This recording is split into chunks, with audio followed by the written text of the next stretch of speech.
Olá, seja muito bem-vindo, seja muito bem-vinda aqui no canal Pedrosa Previdente. Importante portaria do INSS regulamentou o auxílio-doença sem perícia.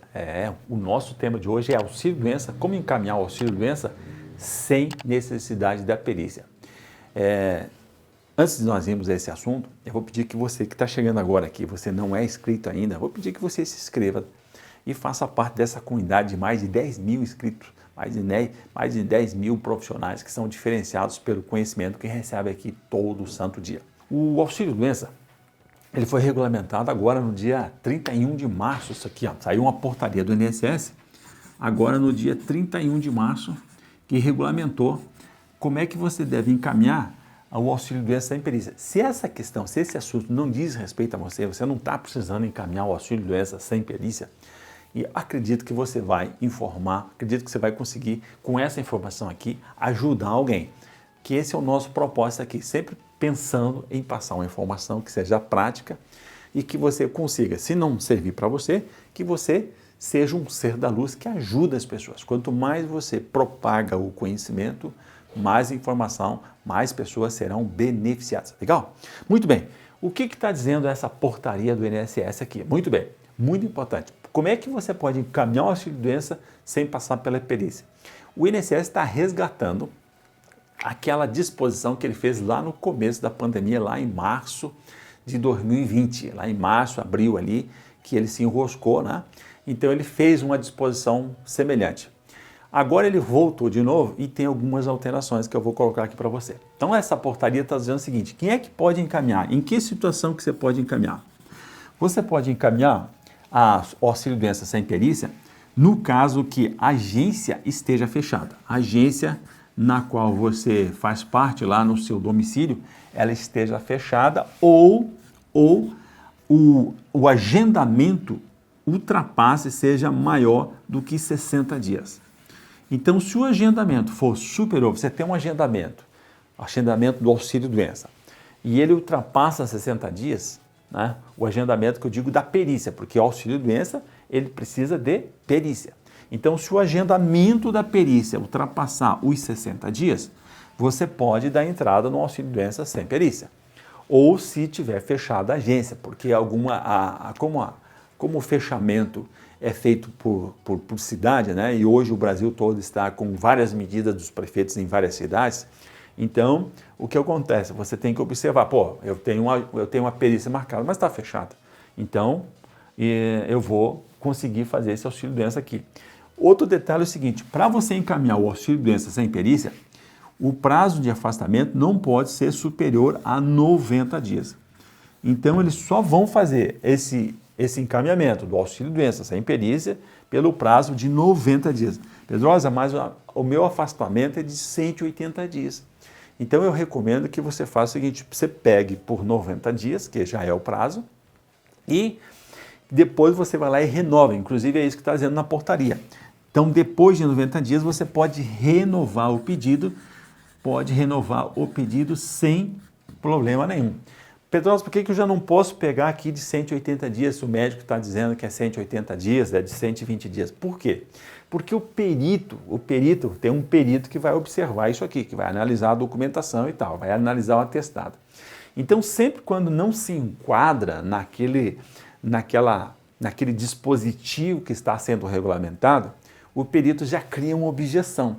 Então, eu não recomendo por causa disso, porque, cara, como já é difícil, como já é o INSS, ele fica assim, o perito já fica achando um pezinho para poder negar o benefício, então você não dê essa chance para ele. Já coloque, é 90 dias que ele está falando, então já coloca o período de afastamento de 90 dias, ok? Muito bem, o que você vai ter que juntar agora?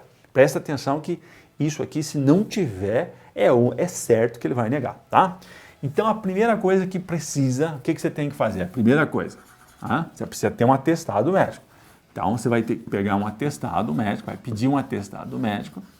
Esse atestado médico, ele tem que ser, olha bem, ele tem que ser bastante legível, ele não pode ter rasura, tá? É legível sem rasura, mas não pode rasurar. Por quê? Porque vai passar a ideia que ele foi alterado, então não pode, tá? Então tem que ser um atestado médico, pedir para o médico lá sem rasura, de preferência que seja digitalizado, seja escrito, né? Seja escrito ali no computador, não com aquela letra que o médico faz lá. Então tem que ser legível, já está dizendo aqui.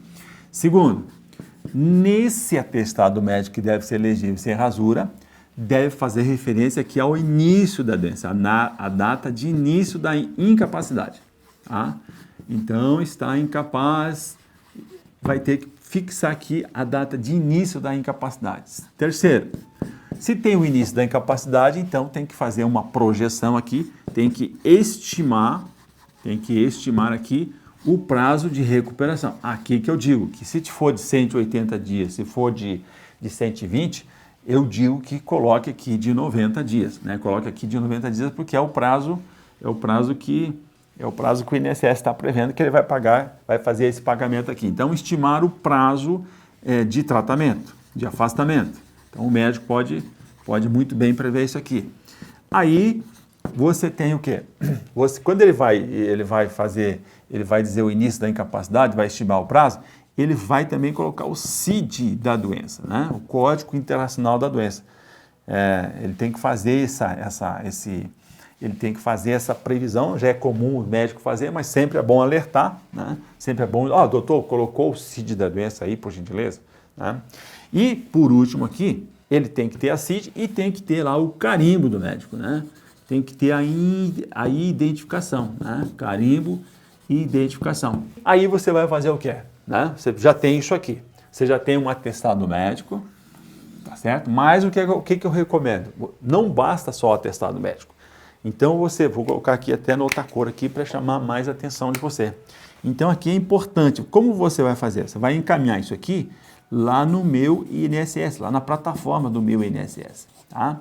E você vai digitalizar toda essa documentação aqui. E essa documentação ela tem que ser bastante, vamos dizer assim, legível, não pode ser borrada, né? Então você vai bater uma foto aqui para poder anexar lá no meu INSS. E você pode juntar outra documentação. Você pode juntar lá outros documentos que você tem, que normalmente são outros atestados e exames. Resultado dos exames, né? Então você tirou uma radiografia, não tem como colocar a radiografia inteira, mas tem a descrição, tem o laudo, né?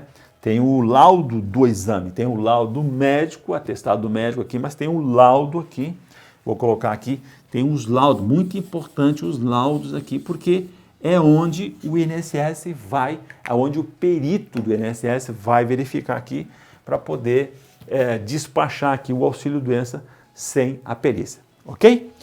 Muito bem, se você tem alguma dúvida relacionada a isso aqui, sem problema nenhum, você pode entrar em contato comigo aqui. Né? Você usa o link da descrição aqui abaixo e você vai se conectar com o escritório online e alguém da minha equipe vai entrar em contato contigo. Se não é caso para você, você não está precisando do auxílio-doença, então eu peço que você seja um ser da luz. Entre nessa corrente do bem de disseminar o conhecimento e ajudar as pessoas que estão perdidas nesse momento aqui da pandemia muito grave. A pessoa, o cara na pandemia, com toda uma situação, às vezes desempregado, muitas vezes desempregado e ainda doente. Ou seja, é a pior coisa que pode acontecer nesse momento, porque vai gerar insegurança, vai gerar medo, temor de passar alguma privação na sua família. Legal? Então você chega lá e ajuda ele, contribui com ele, para ele poder acelerar o seu processo aqui. E o interessante é que o INSS alterou na portaria, porque antes, na portaria de março, ele falava o seguinte, ele ia pagar o valor de um salário mínimo. Se a pessoa tem ali uma renda de 3, né, deveria receber 3, ele iria antecipar um salário, depois a pessoa teria que fazer uma perícia presencial. Aquilo gerou uma confusão do caramba. Agora não, agora então já ficou direto e eu imagino que isso aqui vai ser muito útil. Legal? Então, muito bem. Peço que você seja um ser da luz, ajude alguém, compartilhe esse conteúdo. Deixe um like, porque assim esse vídeo ganha relevância e ele é mostrado para muito mais pessoas. Peço que você deixe também o seu comentário ou a sua questão aqui abaixo, que a gente vai também responder, legal? Então seja previdente como sempre e seja um ser da luz como nunca. Eu te espero no próximo vídeo.